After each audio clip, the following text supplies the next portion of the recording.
मद्यधुंद व्यक्तीच्या या कृत्यामुळे प्रवाशांचा उडाला थरकाप. आजच्या काळात लोक आपला कंटाळा घालवण्यासाठी सोशल मीडियाचा मोठ्या प्रमाणावर वापर करतात. मेट्रो, ट्रेन किंवा बसने प्रवास करताना लोक मोबाईलवर सोशल मीडिया स्क्रोल करताना सर्रास दिसतात. सध्या सोशल मीडियावर मुंबई लोकल ट्रेनशी संबंधित असाच एक अतिशय थक्क करणारा व्हिडिओ समोर आला आहे.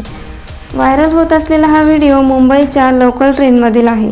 व्हिडिओमध्ये दिसते की एक लोकल ट्रेन सतत हॉर्न वाजवत अतिशय मंद गतीने पुढे सरकत आहे. ट्रेनचा वेग इतका कमी असल्यामागचे कारण म्हणजे एक व्यक्ती त्याच रेल्वे ट्रॅकवर ट्रेनच्या अगदी पुढे आरामात चालत आहे.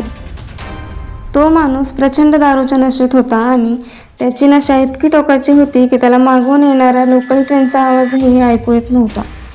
त्याच्या या कृत्यामुळे लोको पायलटने ट्रेनचा वेग कमी केला आणि सतत हॉर्न वाजवून त्या व्यक्तीला ट्रॅकवरून हटवण्याचा प्रयत्न करत होता, जेणेकरून ट्रेन पुढे नेणं शक्य होईल.